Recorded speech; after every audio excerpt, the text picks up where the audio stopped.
what most people will do is they go, screw that. I am not going through that again. And I call it the pain lid. So they basically... Yeah. So you lived a very modest lifestyle at one point. What for you was some of the biggest growing pains as you started to kind of grow and blow up and acquire a network? So that I love a hustler, but I also want you to have time with your friends.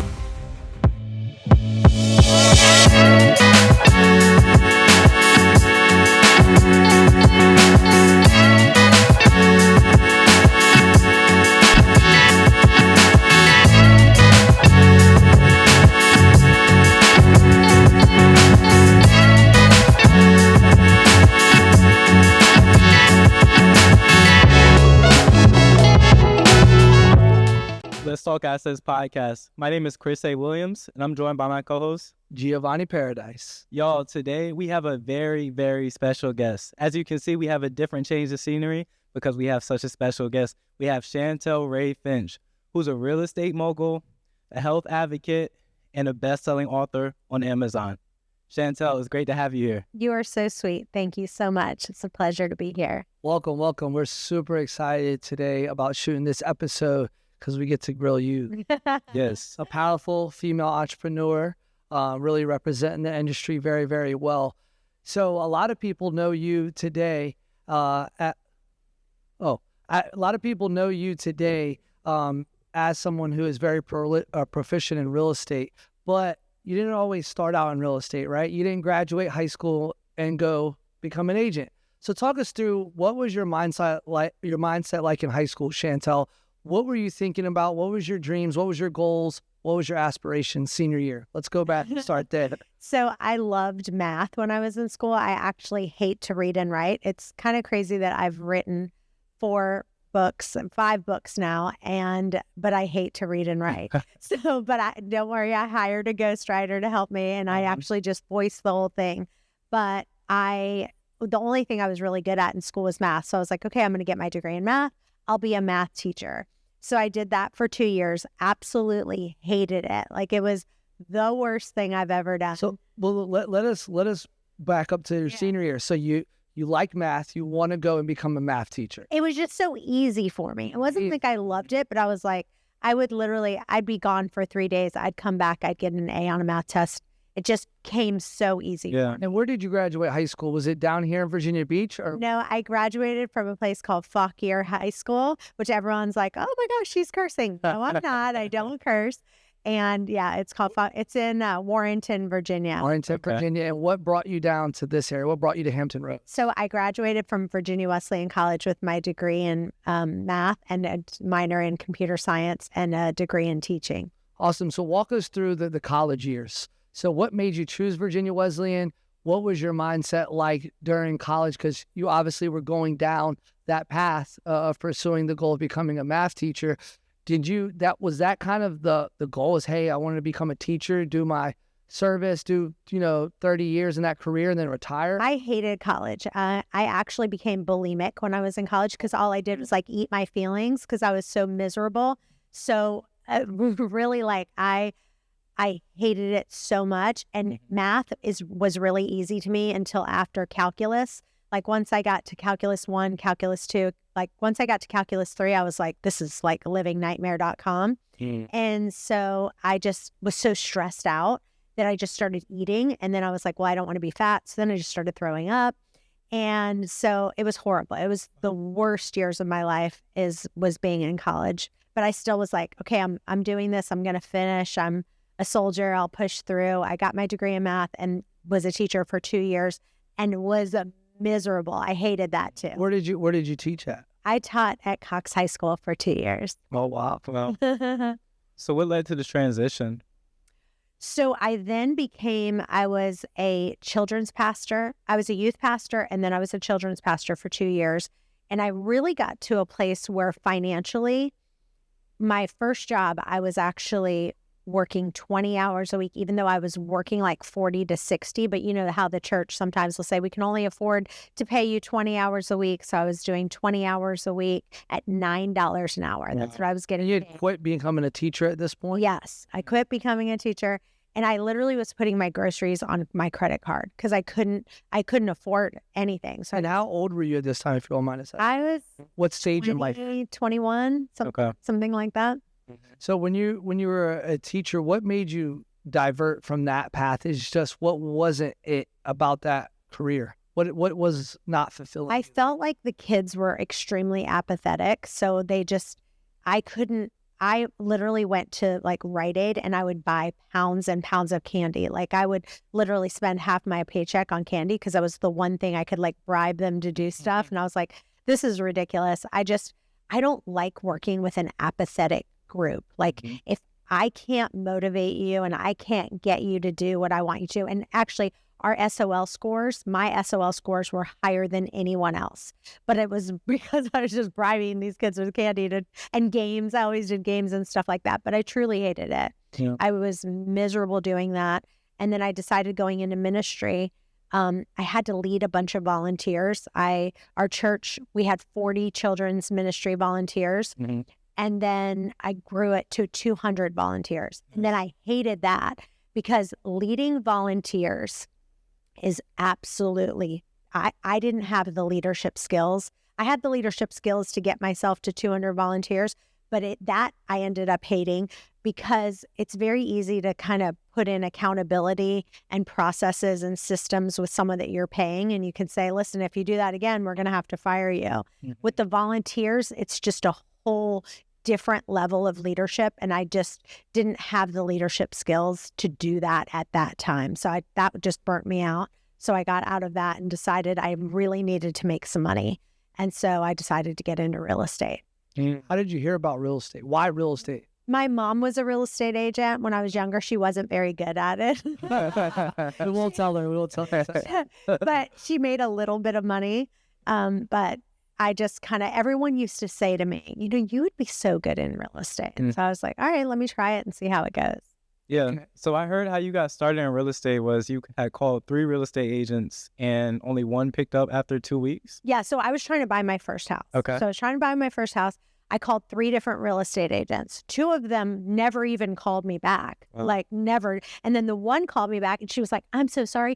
I was at a funeral and then I was out of the country. 2 weeks later, she calls me back. Wow. And I'm literally thinking, are you kidding me? I could crush this game. All I have to do is just return a phone call and answer the phone. Yeah. And I'd be 100 times better than these people, Absolutely. I love that. So how did you start that journey? Okay, you want to get in real estate. What was your next step once you made the decision? Okay, this is the career, the industry, the field I'm going into. How did you kind of make your decision? Because a lot of people that are in real estate are thinking about getting into real estate. They're going through that same mental process.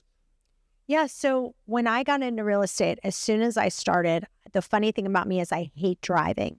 So this is actually part of where I've always been a delegator. Everything I've ever done, like I said, when I was a children's pastor, we had 40 volunteers. We went to 200. Like I'm going to get people to come alongside me to help and delegate things too.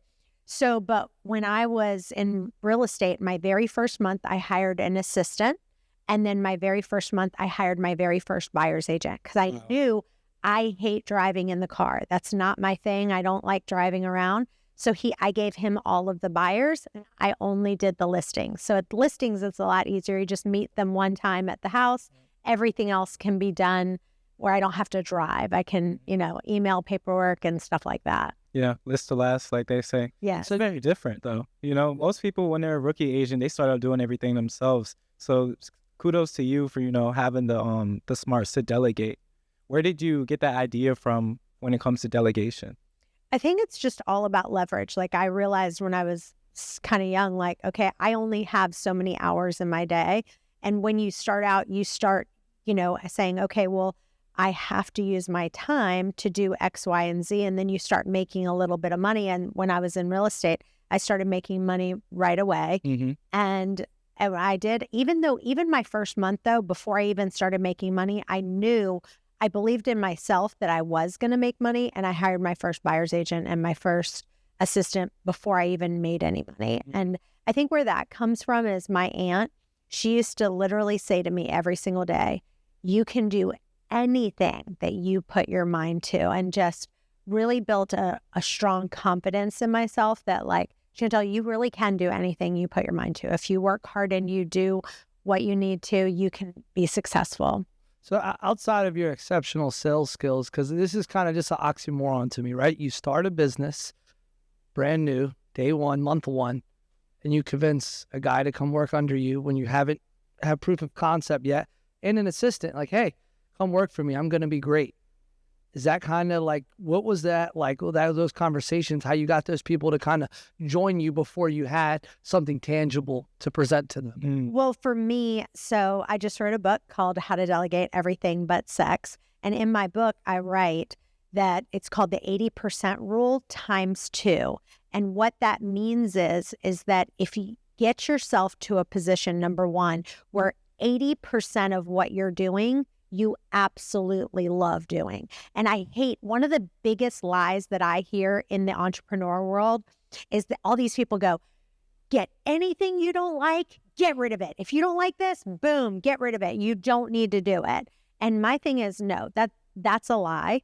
But you can make your life where 80% of everything you're doing, you like doing. Think about the guys in the NFL, right? Like, I'm sure 80% of what they do, they love, but there's probably some things, you know, they don't like traveling away from their family at Thanksgiving. They don't like going to the gym sometimes every day, or doing some of the same drills that they have to do over and over and over again. So, but if you can get your life to where 80% of it you love, that's really, really good. And then the other principle in there is that if you can find someone to do 80% of what you love, if you can take someone and 80% of what they do, like if you do it at 100%, they do it at 80%, that's fantastic. If they can do it 80% as good as you, that's fantastic. I love that. So you hired a buyer's agent, you hired an assistant. Mm-hmm. You were working as a team agent, independent agent. What brokers were you with? Walk us through that part of your journey. And how you scaled up from them. Yes. So I was with a company named William E. Wood at the Mall, which nobody's ever heard of ever. Mm-hmm. And basically what I decided to do is really brand myself. Mm-hmm. So it was like no one really knew I was with William E. Wood at the Mall because it was Chantel Ray Real Estate. And then really, really small was William E. Wood at the Mall. And so I branded myself and branded my company knowing that I was going to one day create my own company. I love that. So your team, you did what, 50 plus homes your first year? My first year, I did, I think 52 or 54 homes my first year. I was rookie of the year. No one sold more homes than I did. And then our team got to about 1,500 homes per year. Wow. And that's amazing. But I would say that's because of delegation, like you said. You know, do you think you would have been able to do all that, have all that success by yourself? No possible way one human themselves could do 1,500 homes in a year, right? And so it's just about finding the right people that you can get on your team and attract those people on your team. I have an acronym that I created. It's called SMART, and it's who you should hire. So there's S stands for sales, M stands for marketing, A stands for assistant, R stands for recruiting, and T is either tech or trainer. And I don't think it should be in that order. It's actually called A SMART because assistant should be your very first hire. I tell everyone, like, I don't care what you're doing. You need to get an assistant, number one. And I talk about in my book, there's $10 an hour, $100 an hour, $1,000 an hour, and $10,000 an hour tasks. So what you do is you look at your calendar and you go, okay, what am I doing that are $10 an hour, $100 an hour, 1,000, and then 10,000? And that's just a number, right? Because people are like, well, you can't hire an assistant for $10 an hour. And I say, well, actually, you can hire a virtual assistant in the Philippines for $4 an hour. The average wage in the Philippines right now is about $2.50. So our people we actually pay them $5, anywhere from $5 to $6 to $7, and they're one of the highest paid, admins around. So we are really passionate about saying, listen, step one, and we actually help you hire that person. We can help you hire an admin, and you have to get to a place where you go, you will never become a millionaire by doing $10 an hour activities. No one ever becomes a millionaire. That's really doing powerful. $10 an hour activities. And the other piece that is really important is in my mind, I had to get to a point once I became a millionaire and I just kept making more money and more money. I said, I don't want to make more money anymore. I want to be a time millionaire. I want to get to the place where I am a time millionaire. I have plenty of time. I'm only doing the things I love, or 80% of what I love. Yes. And I'm really getting to the place where I have time to spend with my family, spend time with my friends, and the people I love the most. Absolutely.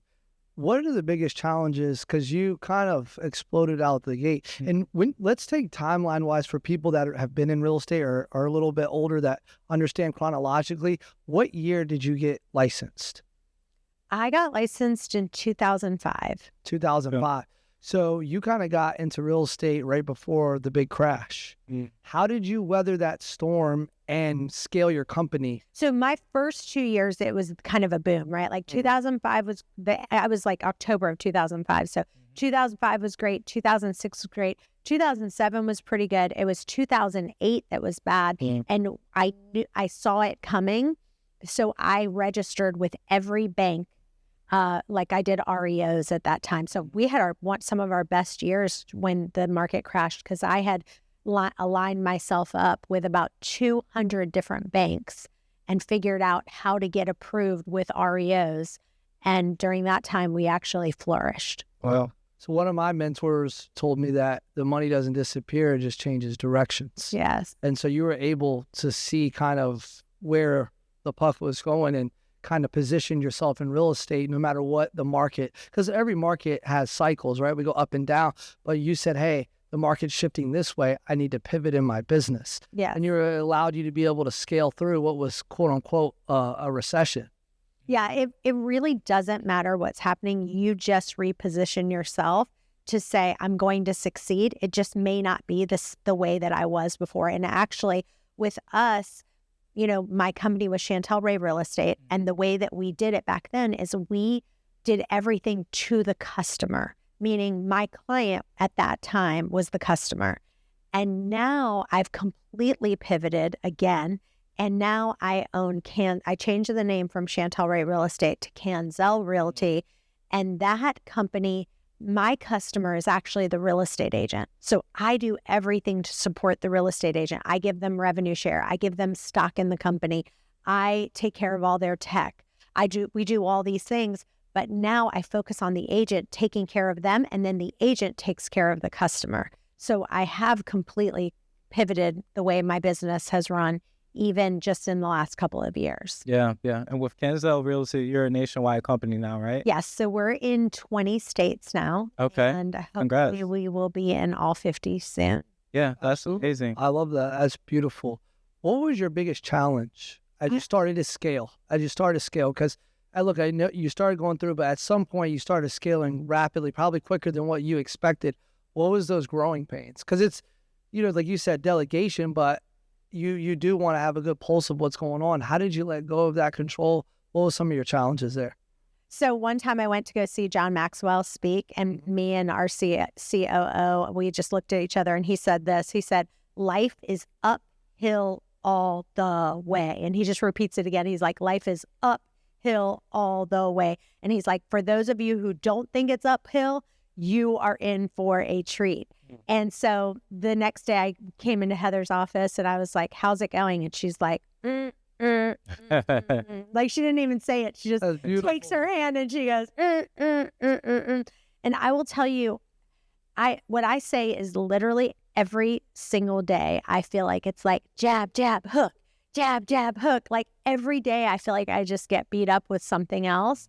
And I just kind of like wing my hair back, turn around, I smile, and I'm like, okay, we're going to go after it again.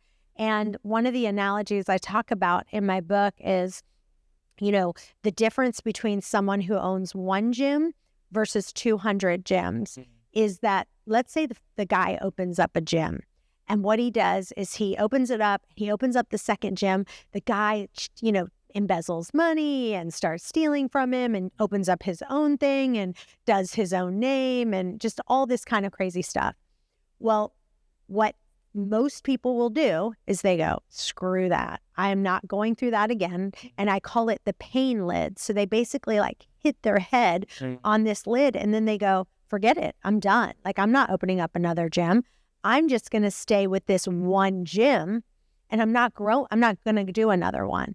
So the guy who now, like Gold's Gym, I think they have 200 gyms. Whoever, I don't even know who the CEO is, but whoever created that, I'm sure that at some point somebody, started their own gym and they did all these things and they took money from him or whatever they decided to do. And when he came and hit his head on the pain lid, he just pushes through. He knocks that lid off and he's like, that's okay. And so for me, I literally feel like every day, every week is just nothing but another challenge. And I just keep pushing through. I mean, I just keep going and I keep going. And my joke is I just swing your hair back, turn around, and you smile because you are going to have a lot of punches. You're going to have a lot of jabs. You're going to have a lot of hooks. And if you don't want that, then you're not going to be able to grow. But I will tell you this. This is one of my friends said this to me. It's a friend of mine. She owns a counseling company. And this is what she said to me. She's like, because I'm always talking, you know me, I'm like, scale, grow, scale, grow, scale. It's just constant. I'm always doing that. And finally she goes to me, she's like, Chantel, I don't want to scale. I don't want to grow. She's like, because she's like, I want to be able to work out. I want to have my health. I want to have all these things. And what I said to her is, guess what?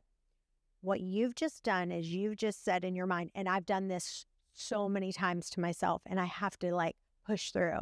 Because what you say in your mind is, if I scale and if I grow, that's like that song, Mo Money, More Problems. So you think that, but the truth is, like, think about Jeff Bezos right now. Jeff Bezos, look how big his company is. Does he have any stress right now? I mean, really, like none, right? I mean, if you really think about it, because all he has to do is just say, sayonara, peace out, I'm done. And he's got all this. So you have to get that out of your mindset that if I'm going to grow, I'm going to not be able to have more time with my family. I'm not going to be able to have good health. I'm not going to be able to go to the gym because now I have so much more. If you delegate properly, like I show you how to do in the book, then actually that life of growing and scaling will be better. But if you don't understand and you don't learn how to delegate, then your life will be worse. Yeah, I love that. That's very powerful. Yeah, that was great. Now, we obviously, from what you told us, went through a place where you were putting groceries on a credit card. Yeah. So you lived a very modest lifestyle at one point. What for you was some of the biggest growing pains as you started to kind of grow and blow up and acquire a net worth? What did some of the things you had to change, or how did you have to evolve as a person, as an entrepreneur, just on your day-to-day life as you started to go into this new space? Yeah, and the second that, can you kind of talk about some of the pains you went through as a leader? Oh my gosh, there are so many that I really couldn't even tell you all of them. But one of the things that I've done that I think are really good is that if you go to my site, delegateeverythingbutsex.com, I've literally given people my checklist for free and my contracts for free. And I'll give you an example. So let's say that someone is in counseling. Okay, they own a counseling business, and because I had this happen to somebody that I know. She owns a counseling business. She hired somebody, and that girl, she gave her all her business, right? And then she went and decided she's going to start her own thing. Well, had she had in the contract that, listen, anyone that I give you for the next 2 years, you're going to owe me a 35% referral fee for the next 2 years, then she's already laid that out in advance. And then she's not going to have that problem. Now, she had none of that in writing. So now she's kind of so mad because this girl is taking so much money away from her. But it's because she didn't have the contracts, the systems, the processes in place to kind of think through that. And I've kind of done that with mine. And it really works. Like a lot of the stuff that I have and the checklists that I have and the systems that I have works in every business. You would just take what I've done and then translate it into whatever business that you're in. And that's, I think, super important. And that's what I'm really passionate about teaching entrepreneurs how to do, is having some of those SOPs and those, I call them cheat sheets, in place so that everything is kind of written down. At what point in your life did you notice people started to treat you different? It's funny because I feel like, I'd go to the grocery store and people would be like, "Oh, are you Chantel Ray?" And, I don't know. I think that I am very humbled when someone says something about my success, but I think there's also a lot of just haters that come along with that as well. So it's yes, you have so many of those like, "Oh my gosh, I love you. You're the best," right?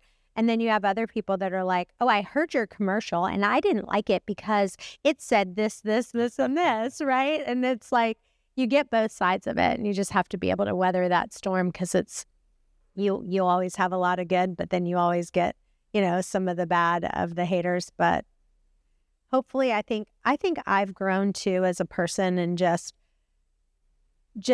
I feel like because I've gone through so much pain in so many things I've had to do, I feel like I'm just a sweeter version of myself. And it's funny because I have a friend of mine who, he got a divorce and he just went through so much stuff. He had like a drug addiction and just went through so much stuff. And I always say to him, I said, "I liked the guy you were before, but now I love this guy." Like, none of us want to go through all the pain that we go through, but I feel like the pain that I have gone through is just made me into just a sweeter version of myself. And looking back on who I was even just 5 years ago or 10 years ago, I would say I'm such a better version of myself now. What do you attribute that to? Just pain, just all kinds of things that I've had to deal with, and just some health issues. I have psoriatic arthritis. So, when you, like for me, a lot of my joints hurt a lot. And so when your joints hurt, you then just become more compassionate to other people, because I was such a driver before. I was literally like, "Let's go, let's push it, we can do it, let's go." That was kind of my thing. And I was a little bit more into that, like, work hard, let's go. And now I've just gotten to that place where I'm like, no, I just want to delegate and be able to really empower other people. I have just this new aspect of me. I've always delegated and I've always done that, but it's a matter of, now I'm at a place where instead of just delegating a task, I delegate an end game. And I'm like, I don't care how you get there.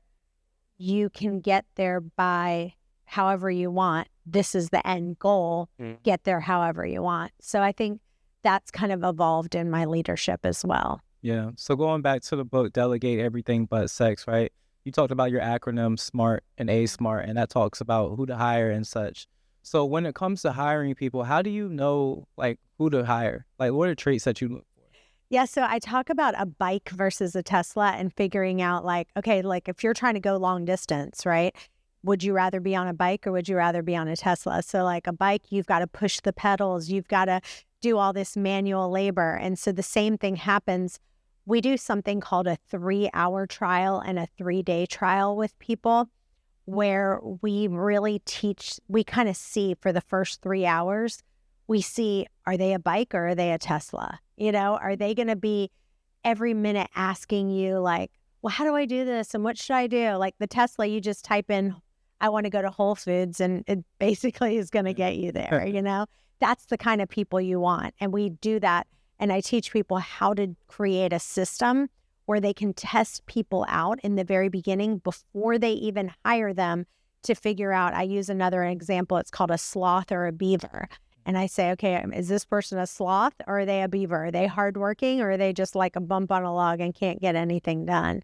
And then we also do something called a 3-day trial that I walk people through in the book of how to make sure before you even hire them, you're hiring the right person. Yeah, that's great. I love that. Absolutely. So when you got to this certain level of success, what made you now, okay, here locally you were dominating. You were, one of the largest independent firms in the area. What made you go beyond that? What was that? What was that light bulb moment? Like, okay, I've been in Virginia, Hampton Roads. I need to go outside this market and expand. What was the genesis of that? Yeah, so originally I was like, okay, I always wanted to grow outside of Virginia. And, we ended up having 7 locations here in the Hampton Roads area.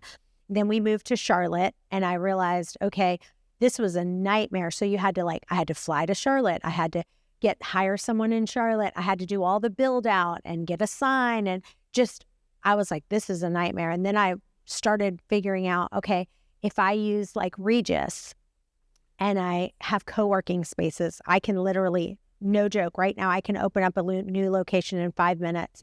I email my Regis rep that's a co-working space and say, I wouldn't do it, but I'd have someone do it.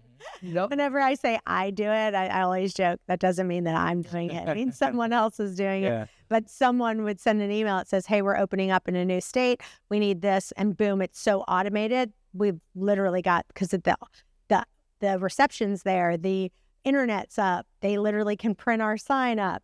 Everything is automated. So in the book, I talk about, okay, what can you simplify? What can you eliminate?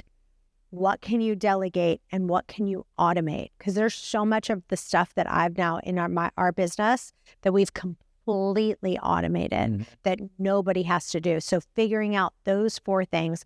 First of all, what am I eliminating? What am I simplifying? What am I delegating? And what am I automating? And we're talking about you as a CEO. Well, let me ask you something about a CEO of let's say Tim Cook, the CEO of Apple, one of the largest corporations in the world. What have you learned from him, or what do you take when you look at a guy like that? Yeah, so with Tim Cook, he probably makes between about 50 million to 100 million himself per year. He also has, I read, $100 billion in savings. Wow. And if you look at companies like Starbucks and Chick-fil-A, Starbucks will say they're not in the coffee business.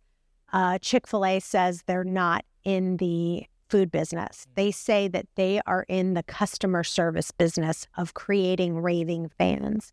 So for me, I don't think Apple creates raving fans. And I'll tell you why. Because for me, when I know I have Apple products and I think they're great, but I know that my iPhone hasn't worked a couple times and my laptop hasn't worked. My MacBook hasn't worked. And when I go into the store, they're like, we may be able to fit you in tomorrow at 2. And it's like, okay, I'm not a raving fan right now. Like, I don't have my laptop. I need to work. I need my phone to work. And you're not getting me in till tomorrow at 2. So to me, he's got $100 billion in savings, but you haven't come up with a way for if I have an emergency and my iPhone needs to be fixed or my laptop needs to be fixed, I'm not a raving fan. So I mean, not to be mean, I think he's a great guy. I think there's so many great things he's implemented and he's done a great job. As far as creating raving fans, he has not done that as a CEO. So he would need to hire me to coach him on what to do to create raving fans, because I don't believe he's done that as a company. Absolutely. But one thing he has done as a company is they have been able to say no. So I'm sure they have people coming up with all kinds of different ideas. And if you look at what Apple sells, it's very few products. They have a MacBook, they have an iPhone, and just a few other products. And they've said, this is it. Can you imagine how many ideas have come across and they've literally put blinders on like this and said, nope, we're not doing that. We're just going to make the iPhone better. We're going to make the MacBook better. Those are our 2 main products, and we're going to focus on those. So they've done a great job on that. They just have to do a better job on the raving fans. Yeah. Let's talk about some things you said no to. I'm sure because, as I've started to grow, I get elevator pitched all kinds of stuff. And I'm sure over the years, you've probably been pitched all kinds of ideas, investment ideas. What have you had to say no to? And how have you been able to say no? Because some of the ideas do seem appealing. Walk us through that mindset and how to maintain that? Well, I'll give you something that I said yes to instead so that you can see what a nightmare it is. So someone came to us. This is when we were back working in offices. Now we are 100% remote. Everyone works from home. Okay. But when we were all eating salads every single day. Like if you looked like at lunchtime, everyone was eating a salad. So someone said, I have a great idea. Let's do a salad bar where you bring the lettuce, you bring the cucumbers, you bring this, the cheese, and everyone has a different item every day. And then we'll make our own salad bar. We literally bought one of those huge stainless steel things. I will tell you just that process. Imagine, first of all, what happened. It would be like, Devin would be like, oh man, I forgot the lettuce today. And you'd be like, I forgot the cheese or whatever. Like the main ingredients wouldn't be there. And it just took up so much of our time and it's like, are we a restaurant? No. Oh, and one guy got sick from food poisoning because we had soup and salad. Someone left the soup on and forgot to put it in the fridge and it was like a creamy soup. He ended up getting food poisoning. That's not good. It just like everything went bad. And so it's just like, people are going to come to you all the time and they're like, doesn't this sound like a good idea? Just say no. I love it. So you're basically saying that, hey, that little bit of money you're quote unquote saving is costing you too much in time. Oh, it wasted an hour of our day instead of someone just doing Uber Eats and being like, I'm going to order my salad. Boom, it gets delivered to your door. So the value of an hour is, for an agent could be thousands, tens of thousands. Right. Just one listing, right? Right. Yeah. Awesome. So you opened up Canzel, you started expanding, you shifted to Canzel, you have, you're in 20 states now, that scale. Talk to us about what's next for Chantel Ray. What's next for you? Yeah, I think the next thing for me is just making sure that I really want to take our company public. And so whether that I'm actually really meeting with some leaders that have taken other companies public.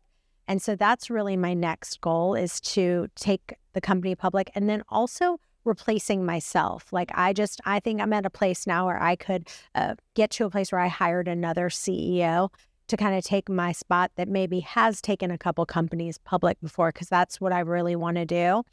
And then one of the things that's my passion is I love coaching other businesses. Like I feel like one thing that I'm really gifted at is really being able to like look, at a high view and literally be able to, in a couple hours, be able to say, if you fix this, this, this, this, and this, boom, you're going to take your business to the next level. So just doing some business coaching, I think, is kind of the next thing for me of really helping other businesses grow and scale. Yeah. Oh, that's definitely. And in your book, Delegate Everything But Sex, right? By the time this podcast comes out, your book is going to be out. So Can you tell the audience where they can get your book at? Yeah, they can get it at delegateeverythingbutsex.com or Amazon would probably be the easiest, fastest way. And it's funny because I actually voiced my own audiobook. Oh, wow. And when I told people that, I literally had 4 people go, well, if you're really delegating everything but sex, then why would you be voicing the audiobook? And I said, here's the thing. I personally believe that when I listen to a book that the author themselves did the audiobook for, I like it 10 times better. So if it's something that I'm going to like 10 times better, if that person did it, that's something I've made the decision I'm going to do myself.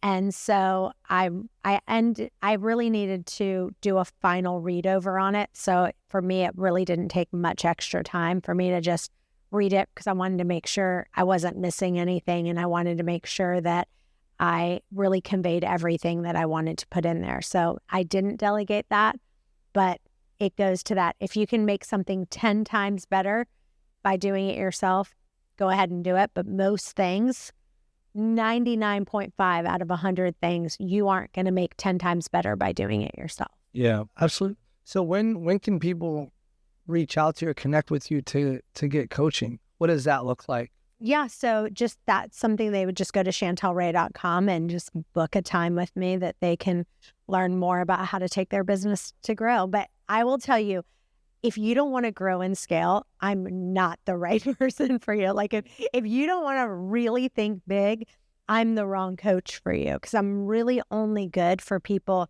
who have really big vision. Like if you say, I just want to have one practice, I don't want to ever grow more than that, I can help you, and I can really help you. One of the things I can really help you do is to get to skinny down and get really cost effective. Like that's one of my real good gifts that I've had to do, is to really get skinny as far as expenses go. So I can help you with that. But then if you don't want to grow bigger than that one office, I'm probably not your best choice, because I love to help people grow so much. Yeah, help people grow past their pain. Yes. I love that. Usually on this episode, we open this up to the guests to ask both Chris and myself one question. You get to ask us anything you want. Nothing's off limits. So we'd like to open up the floor to you, because we've been asking you a ton of questions, grilling you. Yeah. That you can ask Chris and myself any question you like. Yeah. Well, one of the things I love about both of you guys is that you guys are just hustlers. Like, I just love that about you. So what do you think has created you guys to be such hustlers? I'll let you go first, Chris. Oh, as far as being a hustler, I love that question. You know, I would really say I would give tribute first to my dad. To be honest with you, my dad really installed a heavy work ethic. You know, growing up, he worked 6 jobs at one time, really, to provide for us, because he had me when he was young, and there's 4 of us, you know, as far as being kids. So I saw him getting up early every day, you know, not coming home some days because he was working overnight at the fire station and such. So just seeing that from a young age really inspired me. To when I was in the field, to make sure I'm going to the best of my abilities and just working as much as I possibly can. And also, you know, I love proving people wrong and proving myself right too. I will say that, to be honest with you, that inspired me as far as my work ethic and hustle. Yeah, for me, I would say I would have to give the credit to my mother. She made me work at 13 years old, 14 years old. I was going into high school my summer year, and I asked my mom for $20 to go to the movies. She gave me $20 and then told me I start work Monday.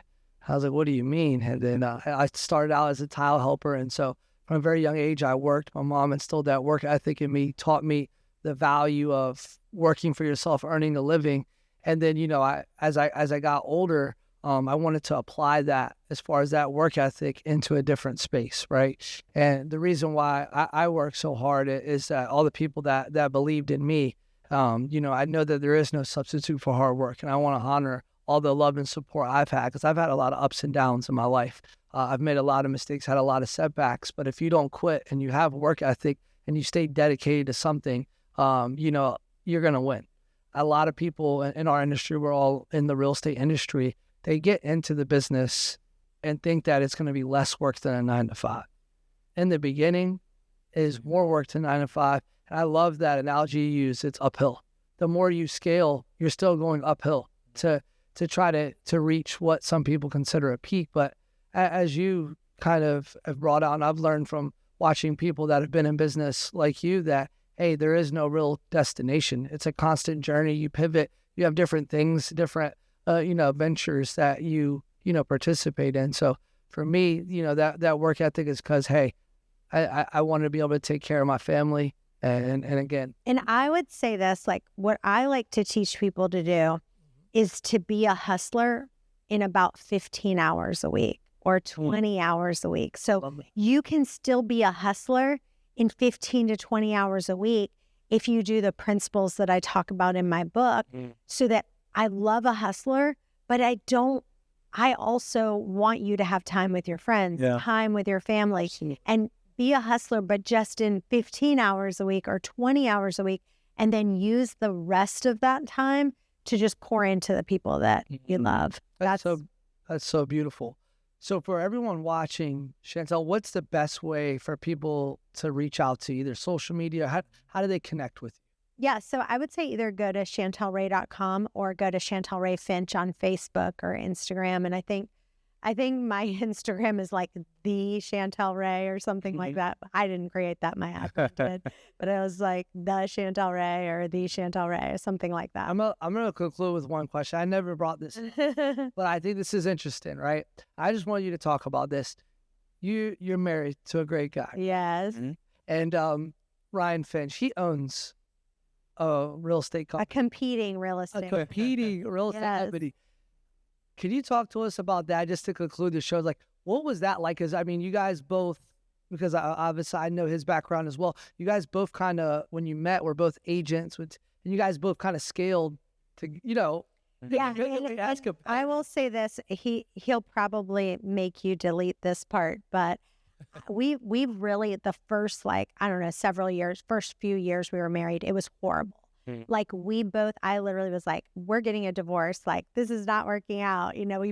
But we both just have so much grit, and we both just have so much like, I'm gonna make this work no matter what. Like.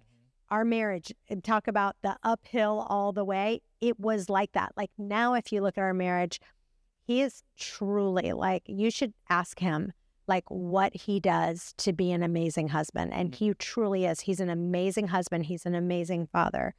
I don't feel like he was an amazing husband the first few years we were married, but now he's over the top amazing. Like nobody's better. And, he just has so much to offer in that area. And the thing is that there's people that are great entrepreneurs, and then there's other people who are great in personal development, like with their family and with their kids and all that. He's figured out a way to go, I'm going to be a great entrepreneur, but even more important is me being a great husband and a great dad and a great friend. And so you should probably interview him and figure out why he is so amazing at both. And he really has kind of perfected both of them. And that's hard to find because usually you're good at one or the other. Absolutely. No, I just wanted to highlight that for anyone watching this because they may have a spouse that is on a journey and, is on an entrepreneurial journey as well, or a different professional journey. And you have two high-level people. You guys weren't only two high-level people growing massive companies, but you guys were competitors in the same industry. I actually don't even know one other person. I don't know one other husband and wife. Me either. Where the husband owns a real estate company in 20 states and the wife owns another competing real estate company in 20 states. Like I've never met anyone that is like that. I don't know how, but we've made it work. Yeah, we really appreciate you guys being open and sharing that, hey, it's not all sunshines and rainbows, but like you said, even in marriage as in business, if you have that grit and determination and that don't quit mentality, you can kind of break through to the other side.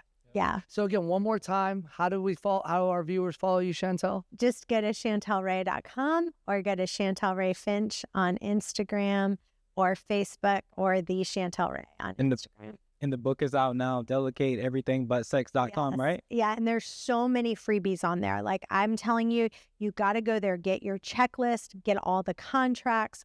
There's a ton of things on there for free when you buy the book. Chantel, we appreciate you joining us. Thank you so much. Thank you so much, Shan. Let's talk assets.